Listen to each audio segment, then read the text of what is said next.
savez, une expérience qui est facile à vivre, mes amis, c'est bien celle d'être séduit par le monde. On n'a pas besoin de faire beaucoup d'efforts pour être séduit par le monde. Il a mille et une portes pour venir nous envahir et même s'imposer à nous. Mais dans le texte de Jérémie qu'on lit ce dimanche, « Seigneur, tu as voulu me séduire et je me suis laissé séduire. » Ce n'est pas du tout le même type de séduction. Et tu m'as fait subir ta puissance. Et je trouve intéressant qu'avec séduire, on mette le mot subir. Parce que la puissance dont on subit sous l'effet de l'Esprit Saint, c'est celle de l'amour. Alors que celle qu'on expérimente avec le malin, c'est celle de la concupiscence. C'est celle qui n'a rien de l'amour. Et tu l'as emporté. Alors, on se retrouve comme dans le combat avec Jacob, mais au temps de Jérémie. À longueur de journée, je suis en butte à la raillerie. Alors, on se moque de moi. J'espère que vous comprenez ça dans notre réalité mondaine actuellement ici. Avoir la foi, c'est suspect. On se demande si on a l'équilibre ou si on est complètement enfermé dans un passé qui n'a plus aucune emprise sur le présent et qui n'a rien à voir avec l'avenir. Alors, tout le monde se moque de moi. Chaque fois que j'ai à dire la parole, je dois crier, je dois proclamer violence et pillage. Parce que ce monde-là s'est coupé de Dieu. Et violence sur notre planète, violence à la création, violence à l'humanité, violence aux pauvres. On a des vols institutionnalisés. À longueur de journée, la parole du Seigneur attire sur moi l'injure et la moquerie. Alors, la journée longue, c'est tout à fait une très belle description. Hein? Et je me disais, je ne penserai plus à lui. Je vais m'affranchir de lui, puis là, je vais être tranquille. Mais il y avait en moi comme un feu dévorant au plus profond de mon être. J'espère que ce feu-là est en vous. Parce que sans ce feu-là, vous allez être pris d'un autre feu. Je m'épuisais à le maîtriser sans y réussir. Quel bel échec! Quel bel échec! Alors, je me reconnais, moi, dans ces paroles, dans ces luttes, dans ces combats, dans ces tentations, parce qu'il nous parle aussi de tentation. Je vous exhorte, mes frères, par la tendresse de Dieu, à lui offrir votre personne et votre vie en sacrifice saint. Alors, ce qu'on a à offrir, c'est pas de l'argent, c'est notre vie. Hein? Mais notre vie, nous autres, on l'aime bien, puis on aime ça la garder pour nous. Puis on aime ça que, par cette vie, on soit capable de se procurer, de se donner tout ce qui peut nous apporter une satisfaction. C'est pour vous l'adoration véritable, offrir votre vie. Pas aller chercher une satisfaction, mais offrir votre vie.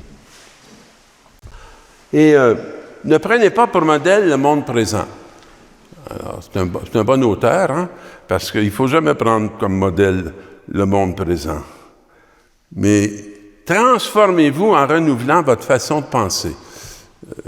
C'est intéressant parfois de faire le bilan sur notre évolution, comment on pensait quand on était enfant, adolescent, jeune adulte, comment on pense aujourd'hui. Hein?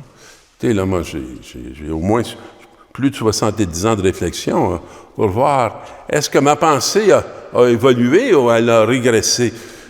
Est-ce que j'ai encore les mêmes attentes par rapport à la vie que je pouvais avoir quand j'étais jeune, ou est-ce qu'aujourd'hui, je suis capable de voir que l'essentiel, c'est pas qu'on me plaise, mais que moi, je puisse être capable de plaire à celui qui est l'amour, puis à celui qui, dans sa sagesse, connaît tout ce qu'il y a de mieux pour ce monde et pour ceux qui l'habitent.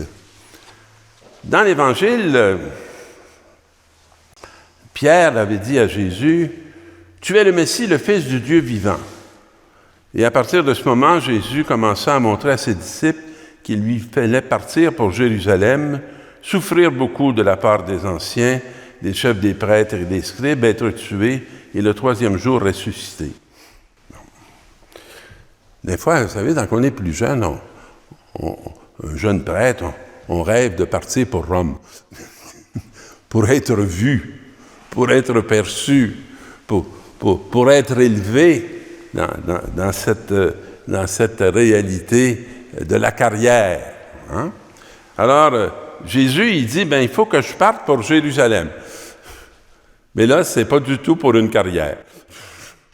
Hein? Et souffrir beaucoup. Mais il va y aller. Hein? Et de la part des anciens, de la part des autorités du judaïsme, être tué. Il ne va pas avec le dos de la cuillère. Hein? Puis il n'est pas en train de compter des peurs. Il est en train de dire ce qui va se passer. Comme le résultat, vous savez, dans le fond, le résultat, humainement parlant, de l'évangélisation de Jésus, ça s'appelle un échec. Et le troisième jour, ressuscité. Voilà la réussite. Hein?